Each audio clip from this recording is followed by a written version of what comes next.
Therefore, it would be quite inappropriate to label the whole religion, the entire 1 billion people, for the acts of a few. Islamism, then, refers to a political ideology, perhaps rooted in the interpretations of Islam, but one which has been quite affected by underlying political dynamics at the local, regional, and international levels, which I will touch upon very shortly.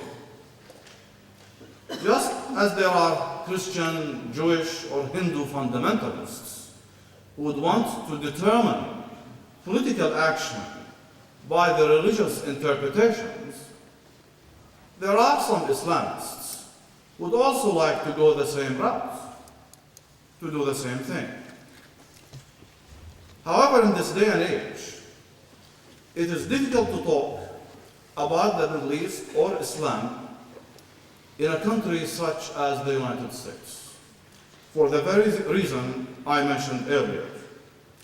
To be Muslim is to be a terrorist, to be extremist, to be a fundamentalist, regardless of your cultural upbringing, regardless of the specifics of your belief system or the interpretation of the religion that you may have.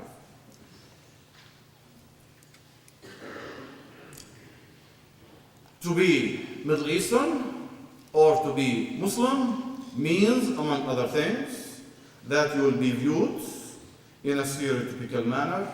Often you might be viewed by some with ignorance and quite a lot of misunderstanding.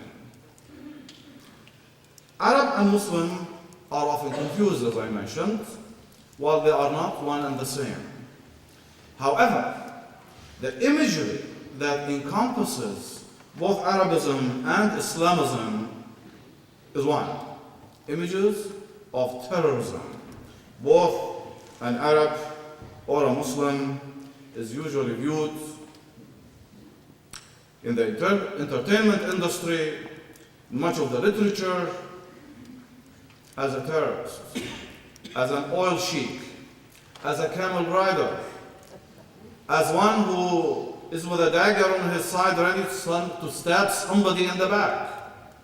The popular culture prevalent regarding the Arabs and the Muslims has deepened that confusion and that understanding, making it quite difficult to provide really an objective narrative of what it means to be an Arab and what it means to be a Muslim. Islam is misunderstood, its teachings are often misconstrued. Somehow, Allah, which is the Arabic word for God, becomes some strange God of some sort, created by some Muslims. Well, it is, in fact, the Arabic word for God. Even Muhammad, the messenger of Islam, is attacked and ridiculed. I'm told that my time is about to be over. However, let me very quickly touch on some of the underlying dynamics that do lead to extremism in the area. And I do apologize in advance that I may have to do that rather quickly because of the time constraint.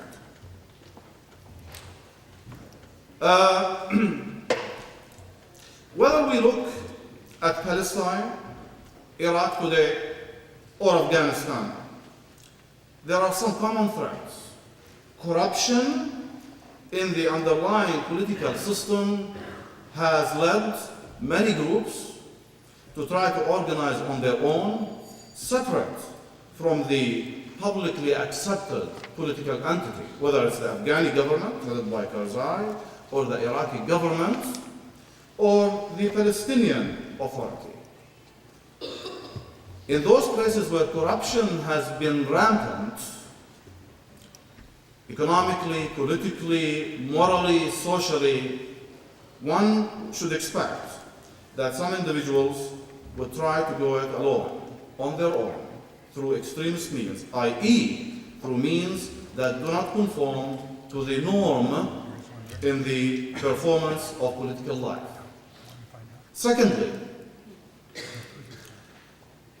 it is the inability of the state system in much of the Middle East. Its inability to cater to the needs of the people that has led many individuals again to organize, to group, and to try to make it on their own in society vis-a-vis their own needs, vis-a-vis their interaction with the state, vis-a-vis their conception, their view of the other. The other can be of their own country, the other can be from other countries and nationalities. Third factor is the widening gap between political and civil societies in the region. You find the Egyptian government, for example,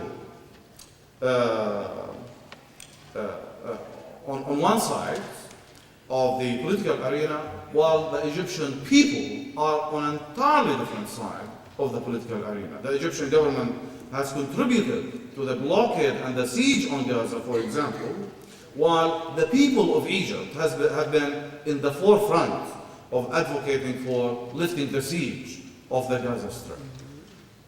That widening gap has definitely created hopelessness, has created despair, has created a lack of belief in the ability of the state to get anywhere closer to what NGOs and the society wants. I'm also compelled to think, for example, of the 1 million people demonstration in Morocco back in 1991 as the first war on Iraq was to be fought.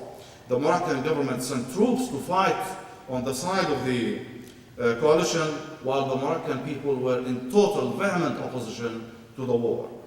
Fourth reason, assault on human rights. Now when you think about it, whether in Egypt or Saudi Arabia or in Palestine, based on many statistical studies conducted by Israeli authors, for example, Merari from Tel Aviv University, American authors and others, the more human rights are violated, the more people are inclined to turn to taking issues in their own hand.